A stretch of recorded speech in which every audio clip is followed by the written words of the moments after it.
হ্যাঁ পিসিমা, আমি তোমার কেষ্টচন্দরের ভাঁড়। আর দরজাটা খুলবে নাকি এই রোদে? খুলছি বাছা, খুলছি। একা মানুষ তো। আয় আয় আয় আয় আয়, ভেতরে আয়। একদম জ্বলে পুড়ে গেছিস দেখছি। বস বস বস, আমি একটু জল এনে দিই। নে দেখিন, জলটা খেয়ে নে। একটু চিনি যে দেব, তার আর জো আছে? জানিস বাবা, মাস চারেক আগে 1 আনার চিনি কিনেছিলুম। তা হত ছাড়া পিঁপড়ে গুলো সব শেষ করে দিয়েছে গা। তুই বাবা শুধু জলটাই বরং খেয়ে নে। ও, ঢের কিপটে দেখেছি। এই তো দেখি হাড় কিপটে। এই, না না পিসি, ওই চিনি টিনির দরকার নেই। এমন সময় এলি বাচ্চা, একটু জিরন দে তুই। আমি এক গাল মুখে দিই কিছু। না না না, তুমি ব্যস্ত হইও না পিসিমা। হ্যাঁ, তা পিসি কি রেঁধেছ গো আজ?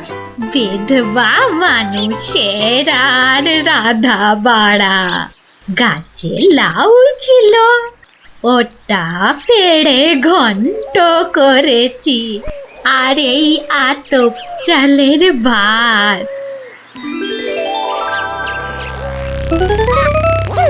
আহা, লাউ ঘন্ট। কতদিন যে খাইনি পিসি। আমার তরে খানিক রেখো কিন্তু। এত দূর এলাম, তোমার পাতের একটু পেশাব না নিয়ে যাই কি করে বলো তো? আচ্ছা আচ্ছা, আমি নয় খাবার শেষে পাতে খানিকটা রেখে দেব খন, তুই খেয়ে নিস। খানিক বেশি করে রেখো পিসিমা। অনেকটা হাঁটতে হাঁটতে এসেছি তো, ও খিদেটাও চাগার দিয়ে উঠেছে বুঝলে। একা লোকের রান্না বেশি কোথায় পাবো শুনি? তা আমি একটু কম খেয়ে না হয় তোর জন্য রেখে দেব। হতভাগাটা আসার আর সময় পেল না, ঠিক খাবার সময় এসে হাজির। নে গোপাল, আমার হয়ে গেছে, তুই খেতে বস। আমি হাতটা ধুয়ে আসি, কেমন? এক আনার চিনি 4 মাস। এবার বলি দেখো, আজ তোমার আমি কিপটেমি বার করে ছাড়বো। কই রে গোপাল, বসেছি?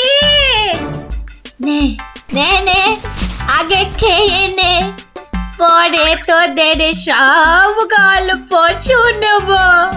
তা রান্না বান্না কেমন হয়েছে রে গোপাল?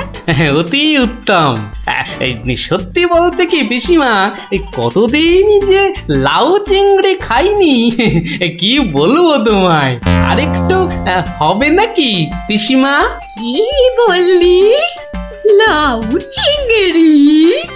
তোরে কি মাথা খারাপ হয়ে গেল নাকি রে গোপাল? আমি বেদবা মানুষ, চিংড়ি মাছ আমায় খেতে আছে যে রাঁধবো? বললেই হলো পিসিমা, তুমি না রাঁধলে থালায় এলো কি করে শুনি? এই দেখো। কিন্তু আমি তো, কই কই কই কই দেখি। হরি হরি হরি হরি হরি হরি। তুমি নিজেই তো দেখলে পিসিমা। সত্যি কথা বলতে কি, ওই বিধবা হলেও একাদিন খেতে দোষ নেই পিসিমা। তাছাড়া তাছাড়া এ কথা ওই তুমি আর আমি শুধু জানলাম পিসিমা। বাবা গোপাল, তোর দুটি হাতে ধরে বাবা, এক কথা তুই কাউকে বলিস নে যেন। এ সত্যি সত্যি না বাবা, সত্যি না। তা না হয় হলো, কিন্তু ওই মহারাজ যদি আমাকে জিজ্ঞেস করেন, তুমি তো জানো পিসিমা, আমি আমার বউকেও মিথ্যা বলতে পারি, কিন্তু মহারাজকে আমি পারবো না পিসিমা। কেষ্ট যেমন তোদের মহারাজ, আমিও তো তার পিসি নাকি।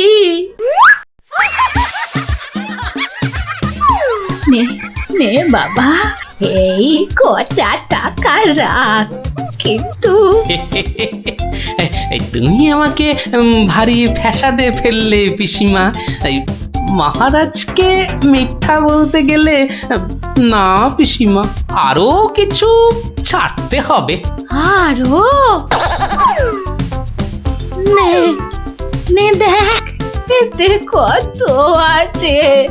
দেখি দেখি দেখি, একটু বেশি পেলেই ভালো হতো, তা এর বেশি নেই যখন, তখন দেখিস বাবা, এই বেদবার সম্মানটা বাঁচাস বাবা। তুমি নিশ্চিন্তে থাকো পিসিমা, আমার কথার নড়চড় হবার নয়।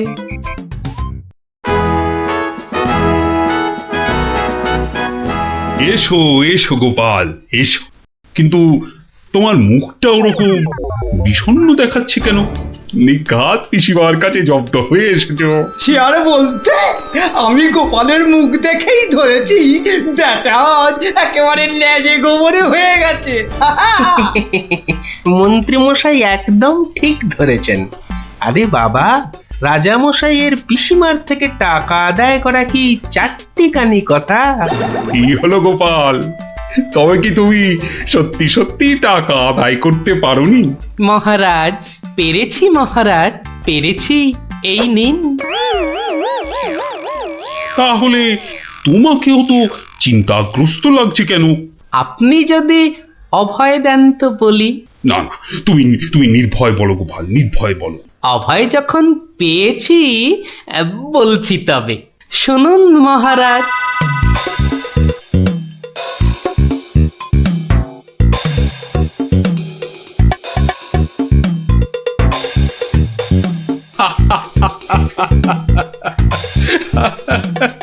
তোমার তোমার তুলনা নেই গোপাল, সত্যি তোমার তুলনা নেই। তবুও তুমি তুমি এত বিষণ্ণ কেন? আগে আপনার বিধবা পিসিকে ঠকিয়ে। না না গোপাল, একদম নয়। আমি তো শুধু টাকা আদায় করতে বলেছিলাম, অন্য কোনো শর্ত তো ছিল না। তুমি তোমার বুদ্ধি দিয়ে যে কাজ করেছো তাতে আমি খুব খুশি। তাও মহারাজ। তুমি তুমি চিন্তা ছাড়ো গোপাল, চিন্তা ছাড়ো। কালই আমি কোন অনুচরকে পিসিমার কাছে পাঠাবো, সব ঘটনা সবিস্তারে জানিয়ে আমি ক্ষমা চেয়ে নেব। আর হ্যাঁ, তোমাকে দেওয়া পিসিমার টাকার 4 গুণ আমি ফেরত পাঠাবো। এবার আমি শান্তি পেলাম মহারাজ, আপনি যথার্থই ন্যায় বিচারক। এই নাও, এই নাও তোমার পুরস্কারের অর্থ। তাহলে গোপাল দাদু, তুমি সবার হিসেব উল্টে দিলে, কি বলো? হ্যাঁ, ঠিক বলেছিস গুলটে, দিলুম সব হিসেব উল্টে।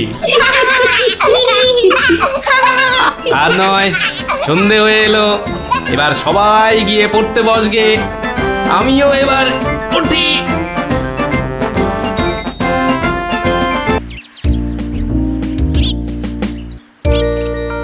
শোনো শোনো শোনো সবে, শোনো দিয়া মনো, ধরণীতে বড় দাতা হলেন কৃপণ। আহা বেশ বেশ বেশ, আহা বেশ বেশ বেশ, অনাহারে অর্ধাহারে নাহি করে ভোজ, টাকাগুলো সাবধানে তুলে রাখে রোজ। খুবই সাধারণ ভাবে জীবন কাটান, গোপালের বউ কহে শোনে পুণ্যবান। আহা বেশ বেশ বেশ। বলো কি গিন্নি, কিপটে কিনা বড় দাতা? তা নয় তো কি, শাস্ত্রেই তো লেখা আছে। রাখো তো তোমার শাস্ত্র। আরে বাবা, তোমাকে বাদ দিয়ে আর কটা কিপটে লোক দেখেছ শুনি? কি বললে? আমি কেপন? আরে না না না, তুমি কিপটে হতে যাবে কেন? আমি বলছিলাম কি, বলছি যে ওই 1 কাপ চা হবে নাকি? হ্যাঁ, নিকুচি করেছে তোমার চায়ের, পাঁচালি মাথায় থাক, আমি চললুম। বলি তোদের দিদিমা দুধ চিনি খরচের ভয়ে এক কাপ চাও দিলে না আমায়। তা তোরাই বল, দিদিমাটা হাড় কেপটে কিনা? গোপাল দাদু আজ একটা কিপ্টের গল্প শোনাও। কিপ্টের গল্প? হ্যাঁ কিপ্টের গল্প। শোন তবে। একদিন মহারাজ রাজসভায় বললেন, অনেকদিন ধরেই একটা প্রশ্ন আমার মাথায় ঘুরপাক খাচ্ছে, কিন্তু কিছুতেই সঠিক জবাব পাচ্ছি না। আপনার প্রশ্ন ব্যক্ত করুন মহারাজ, আমি আর টেনশন নিতে পারছি না। পৃথিবীর সবচাইতে বড় দাতাকে এটার কি এমন কঠিন প্রশ্ন মহারাজ? স্বয়ং মহারাজ কৃষ্ণচন্দ্রের চেয়ে বড় দাতা আর কেউ আছে নাকি? একদম সত্য মহারাজ, আপনি থাকতে। কি গোপাল, তোমারও কি তাই ধারণা? কি হলো গোপাল, তুমি দেখছি খুবই চিন্তিত হয়ে পড়লে। মহারাজ, অপরাধ নেবেন না হুজুর। পৃথিবীতে সবচেয়ে বড় দাতা একজন কৃপণ মহারাজ। বেটা ভাঁড়ের হলোটা কি? মহারাজের খেয়ে পড়ে বলে কিনা। থামুন আপনি। হ্যাঁ গোপাল, তুমিই বলো। দেখুন মহারাজ, একজন কৃপণ সারা জীবন অতি সাধারণভাবে থেকে আধ পেটা খেয়ে টাকা পয়সা জমিয়ে রাখে মহারাজ, কিন্তু তার মৃত্যুর পর সেই টাকা তার নিজস্ব কোনো কাজেই লাগে না মহারাজ। তার উত্তরাধিকারীরাই সব লুটে পুটে খায়। বেটাকে এবার পেয়েছি বাকি। গোপাল, তুমি তো জানো ওই হদল কুতকুতপুরে আমার এক বিধবা পিসিমা থাকে। বুড়ি এতই কিপটে যে এক বেলা রান্না করে তো 3 বেলা খায়। হ্যাঁ মহারাজ, আমি জানি। এখন তুমি যদি আমার সেই পিসির কাছ থেকে কিছু টাকা আদায় করে আনতে পারো, তাহলে তোমাকে যথাযথ পুরস্কার করব। আর না আনতে পারলে এর নতুন কি মহারাজ? কাজ করলে পুরস্কার, নচেত তিরস্কার। আমি রাজি মহারাজ, আদেশ করুন কবে যেতে হবে। তাহলে কালই তুমি রওনা দাও, শুভস্য শীঘ্রম। আমি মহারাজের পিসিমাকে ভালো করে চিনি গোপাল। বুড়ির হাত দিয়ে জলও গলে না, আর তুমি কিনা টাকা আনবার বাজি ধরলে। বুঝলেন মন্ত্রীমশাই, বুদ্ধি খাটাতে খাটাতে মাথায় টাক পড়ে গেল। এখন সব বুদ্ধি এখানে এসে জমেছে। একটু ঢেকুর তুললেই। তবে কালই আমি রওনা দিচ্ছি মহারাজ। ঠিক আছে গোপাল, ঠিক আছে। তারপর তারপর কি হলো গোপাল দাদু? তারপর আরে মহারাজকে তো বলে দিলুম পিসির থেকে পয়সা নিয়ে ফিরব, কিন্তু কিপ্টে বুড়ির থেকে পয়সা আদায় করা কি চারটিখানি কথা রে? তাহলে তুমি হেরে গেলে দাদু। অত সহজ হেন কোনো কাজ নেই যা আমি করতে পারি না। তো রাজ দরবার থেকে বেরিয়ে আমি চললুম সোজা বাজারের দিকে। দে মা আমায় তো বিলে দাদি, দে মা আমায় তো বিলে দাদি। রাজার পিসি বড় কিপটে ভারী, তার থেকে যে আনবো করি। দে মা আমায় তো বিলে দাদি। ইগো কুচো চিংড়ি কত করে গো কর্তা? এটি এমন কিছু না, মাত্র 100 টাকা কিলো। হ্যাঁ তা মাত্রই বটে। এখন আর দরদামে করার সময় নেই, তাই না হলে ঠিক আছে গো, শতখানেক দাও দেখি। মাত্র 100 গ্রাম। কেন গো, 100 নিলে পয়সা লাগবে না বুঝি? তা লাগবে বইছি, কিন্তু 100 নিলি আপনি কি খাবেন আর ছেলে বউরেই বা কি খাওয়াবেন? ও সে নিয়ে তোমার ভেবে কাজ নেই কর্তা, তুমি ওই 100ই দাও।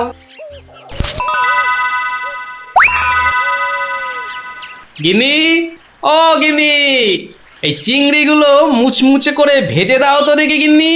বলি দিন দিন তোমার বুদ্ধি শুধু লোভ পাচ্ছে নাকি? হ্যাঁ, এই শনিবারে বার বেলায় চিংড়ি এনে হাজির করলে যে বড়। হে বাবা বড় ঠাকুর, বাবা পাগলটার অপরাধ নিও না বাবা। যাও যাও যাও যাও, ওগুলো ফেলে দিয়ে এসো গে। ফেলে দিয়ে এসো গে? হাহ, অত সস্তা? ফেলে দিলেই হলো? এ যে মাছ নয় গিন্নি, এ হচ্ছে পুরস্কার আনবার মাছ। পুরস্কার আনবার মাছ? ব্যাপারটা কি একটু খোলসা করে বলো দেখি। আরে বাবা, আগে যা বলি শোনো, শোনো দেখি। সত্যি গো, তোমার কত বুদ্ধি। দাও দাও দাও দাও, আমি এক্ষুনি মাছগুলো ভেজে রাখছি। এই নাও তোমার চিংড়ি। দাও দাও দাও গিন্নি। আরে অনেকটা পথ যেতে হবে গো, হোদল কুতকুত কি এখানে? তবে আমি চলে গিন্নি। চলি বলতে নেই, বলো আসি, পয়সা নিয়ে আসি। ঠিক আছে ঠিক আছে, আমি আসি, কেমন? দুর্গা দুর্গা দুর্গা দুর্গা, জয় মা, মাগো পুরস্কারটা যেন জোটে মা। অনেক দিনের ইচ্ছে, এক জোড়া মালা গড়াবো। দুর্গা দুর্গা দুর্গা দুর্গা দুর্গা দুর্গা। গোপালি চলেছে তাই ঠুং ঠাং, পয়সা বাজছে প্যাকে। গোপালি চলেছে খুশো চিংড়িকে ছেকে। গোপালে গোপালি চলেছে গোপাল, একটু পরে কেটে পিসিরি পুরতে চলেছে কপালে। গোপালে গোপালে গোপাল গোপাল। পিসিমা, ও পিসিমা। কে বাছা, এই ভক্তপুরে আবার কে এলি? পিসিমা, আমি গোপাল গো, সেই কৃষ্ণনগর থেকে আসছি গো। গোপাল মানে আমার কেষ্টর ভাঁড় গোপাল? শোনো শোনো শোনো, নবদ্বীপের বুড়ো বুড়ি ছোঁড়াছুড়ি ভালো করে শোনো। মহারাজ কৃষ্ণচন্দ্র আদেশ করেছেন, গায়ে গঞ্জে কারোর অসুখ বিসুখ করলে সঙ্গে সঙ্গে ওনার তৈরি চিকিৎসালয় নিয়ে যেতে হবে। দেরি করলে বিপদ হবে। ও ঘচক মশাই, আমরা সব পাড়ায় পাড়ায় পা খেয়ে বেড়াই, আমরাই তো সবাইকে বলবো। শোনো শোনো শোনো, নবদ্বীপের বুড়ো বুড়ি ছোঁড়াছুড়ি ভালো করে শোনো। সত্যি ভাই, আমাদের মহারাজের সব দিকে নজর। কত বড় রাজা, তবু একেবারে মাটির মানুষ। সত্যি পুটি, কত বড় রাজা কিন্তু কাউকে ভয় দেখায় না। শুনলাম নদিয়ার রেঁদাচোর ধরা পড়ার পর থেকে ওকে খালি কাতুকুতু দেওয়া হয়েছিল। লোকটা হাসতে হাসতে দম বন্ধ হওয়ার জো। আর আমাদের নেড়িমুদিকে ওজন কম দেওয়ার জন্য কি শাস্তি দিল ভাবো? কি শাস্তি গো চিমটি? 57টা বড় বড় বাতাসা খাওয়ালো। নো জল, নট কিচ্ছু। এসব তো আমাদের রাজা মশাইকেই মানায়। আসলে এসব গোপাল দাদুর বুদ্ধি। ঠিক বলেছিস। তা সে কি রে, সকাল বেলায় সবাই একেবারে বাড়িতে হাজির? হ্যাঁ, কি ব্যাপার ন্যাপলা? গোপাল দাদু, আজ সকালেই রাজা মশাইয়ের ঢেড়াদার ঢেড়া পিটিয়েছে। কারোর অসুখ করলে সময় নষ্ট না করে চিকিৎসালয় নিয়ে যেতে হবে। এই জন্য সপ্তদ্বীপে অত বাচ্চা কদিনে মরে গেল। কি দুঃখ! ওই ঢেড়া দেবার বুদ্ধি তার মাথায় এলো গোপাল দাদু? নিশ্চয়ই তোমার। না রে বাপু না, আমি হলাম গিয়ে গোপাল ভাঁ। এ বুদ্ধি আমার আসে নাকি বল? তাহলে রাজা মশাইয়ের বুদ্ধি? রাজা মশাইয়েরও না। তাহলে কার বুদ্ধি? এই হলো আমাদের রাজবৈদ্য মহাশয়ের, বুঝলি? কত বড় কবিরাজ তিনি, তার চিকিৎসার গুণে মৃত্যুও হেরে যায়। ভাগ্যিস ওর মতো লোককে ঠিক মতো রাজবৈদ্য নির্বাচন করা হয়েছিল। এলেবেলে লোক তো আর কম আসেনি। কি করে নির্বাচন করা হলো গোপাল দাদু? সে এক ব্যাপার, বুঝলি? মস্ত ব্যাপার। শুনি নাকি? শুরু করো গোপাল দাদু। শোন তাহলে, সে বছর খুব গরম পড়েছিল, প্রাণ একেবারে হাইড হাইড যাকে বলে, ঘরে ঘরে অসুখ। এই সময়ে রাজামশাইয়ের চিকিৎসালয়ের যে বড় কবিরাজ, তিনি চলে গেলেন কাশিতে। যা বাবা, সে তো মহা বিপদের কথা, ভাববার কথা। সে আর বলতে, সবচেয়ে ভাবনা হলো রাজামশাইয়ের। প্রজাদের শরীরের কথা ভেবে ভেবে রাজামশাইয়ের ঘুম নেই একেবারে। রাজসভায় পাইচারি করে বেড়াচ্ছেন, সভা পণ্ড।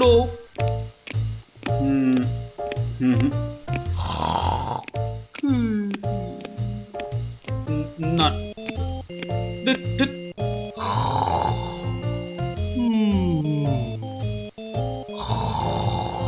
গোপাল!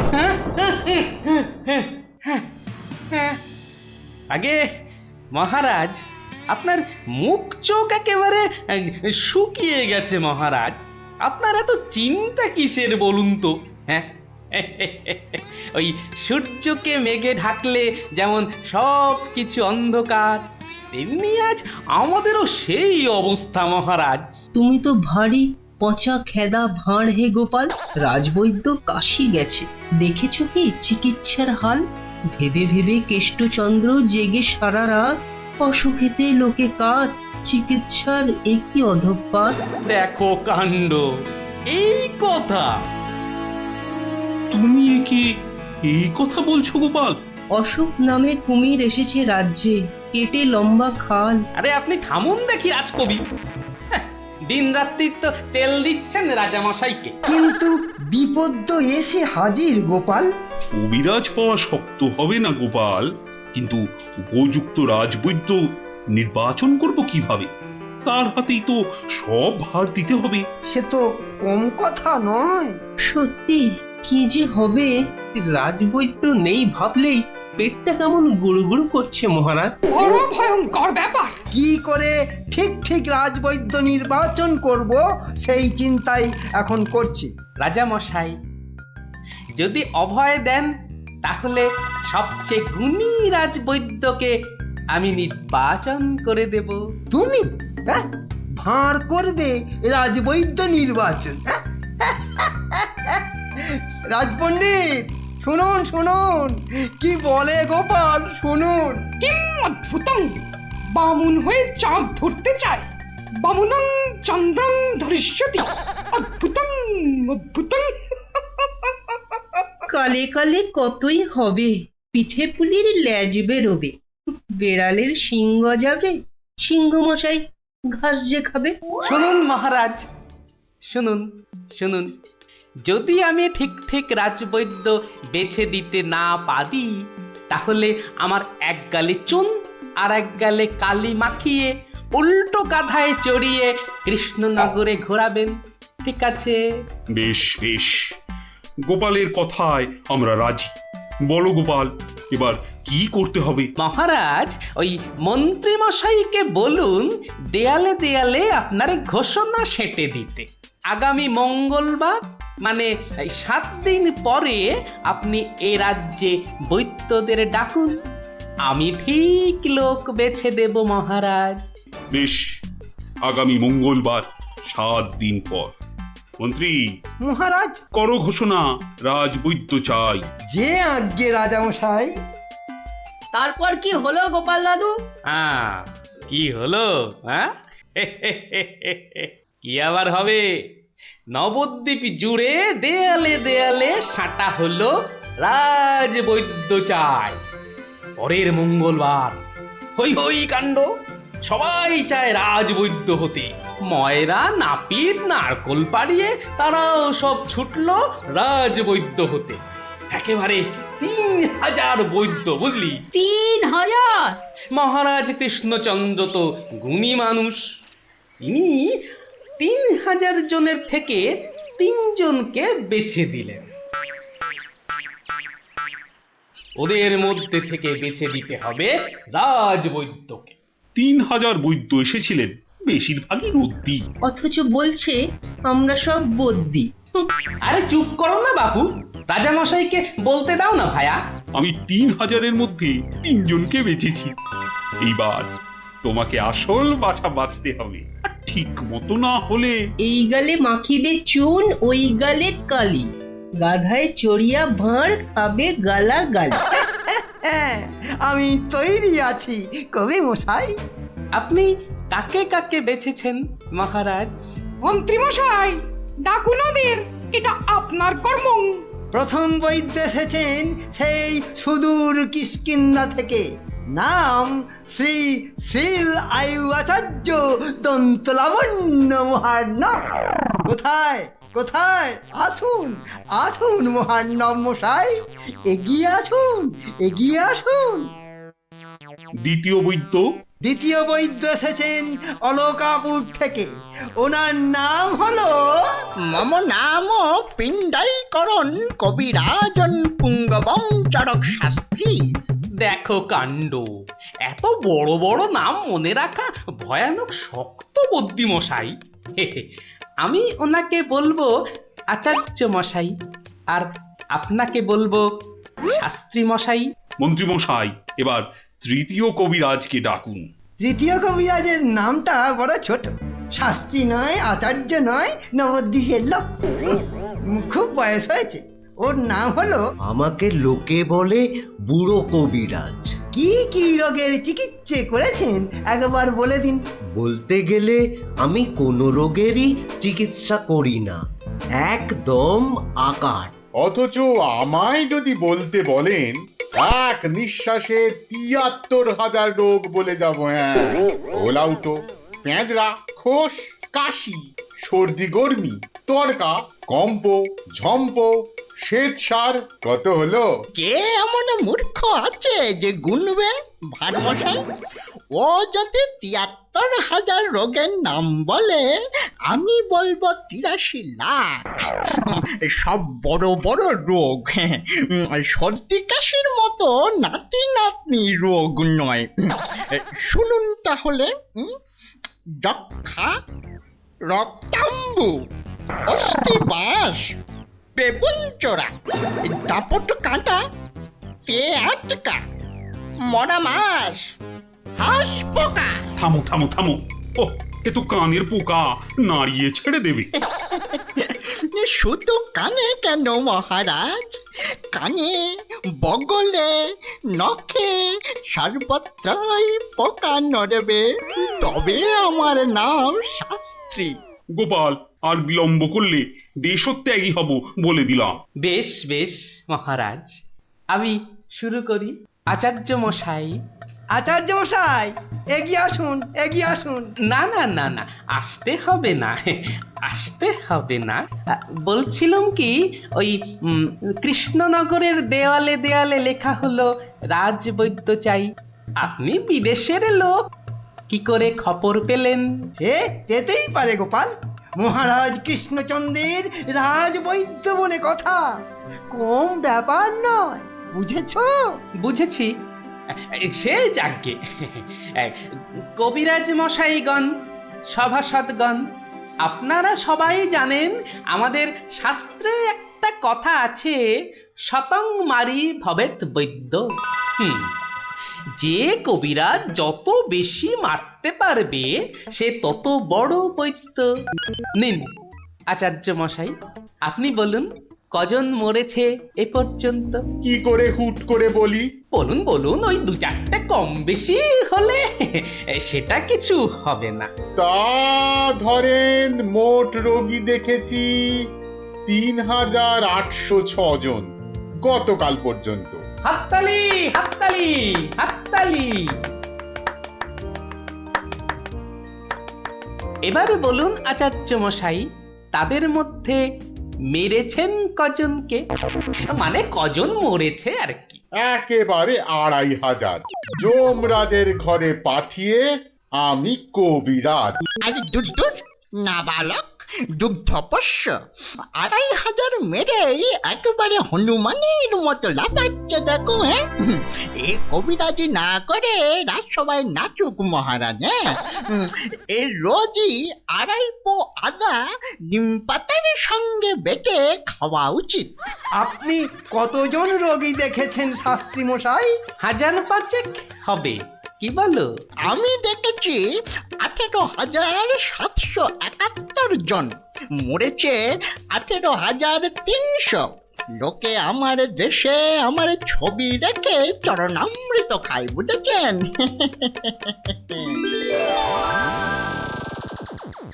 বুঝলেন তো?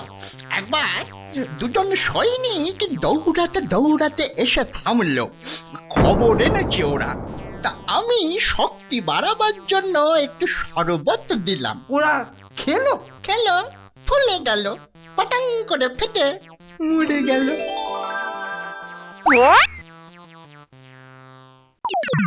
এ কি, আপনি কোথায় যাচ্ছেন? আরে পাকড়ো পাকড়ো! আপনি কোথায় পালাচ্ছেন দাদু মশাই? আমাকে ছেড়ে দিন মশাই, আমি এদের মতো অত গুণী নই। সে কি, রোগী দেখেননি আপনি? দেখেছি মশাই, কিন্তু বড় কম। কেন কম কেন? আমি যে রোগ হতেই দিই না। আমার গুরু আমায় শিখিয়েছেন, রোগের কারণগুলো নষ্ট করে দিলে রোগই হবে না। আমি যে তাই করি। কত রোগী এতদিন দেখেছেন কবিরাজ মশাই? সারা জীবনে আমি দেখেছি 1000 খানেক রোগী, আর মরেছে মাত্র 30 জন। তাতেই আমার লজ্জা করে। তাই বলছিলাম আমায় ছেড়ে দিন। আমি এদের মতো এত বড় কবিরাজ নই। আমি বড় তুচ্ছ। এখানে এসে খুব ভুল করেছি। কিন্তু কবিরাজ মশাই, এখানে না এলে আপনি আরো ভুল করতেন যে। কারণ মহারাজ কৃষ্ণচন্দ্র আপনার মতন রাজবৈদ্যকেই খুঁজছেন। যে কবিরাজ রোগের কারণগুলো নষ্ট করে দেন, তিনিই যে শ্রেষ্ঠ। যে কবিরাজ রোগীর মৃত্যু হলে দুঃখ পায়, লজ্জা পায়, তিনিই তো শ্রেষ্ঠ। মহারাজ, এই আমার শ্রেষ্ঠ কবিরাজ। নির্বাচন শেষ মহারাজ। সাবাস গোপাল, সাবাস। তোমার রাজবৈদ্য নির্বাচন এই দেশের সর্বশ্রেষ্ঠ শিক্ষা। তুমি শুধু হাসির রাজা গোপাল ভাঁড় নও, তুমি এই বাংলার অলংকার। সত্যি গোপাল দাদু ঠিক বলেছিলেন রাজবৈদ্য। রোগের চিকিৎসার চেয়ে বড় হলো রোগ হতে না দেওয়া। তাই সামান্য রোগ হলে চিকিৎসালয়ে আসতে বলে ঢেড়াদার ঘুরে বেড়াচ্ছে। এমন রাজবৈদ্যকে তুমি বলেই নির্বাচন করতে পেরেছো। রাজা মশাই ঠিকই বলেছেন, তুমি শুধু হাসির রাজা নও, তুমি জ্ঞানের রাজা গোপাল ভাঁড়।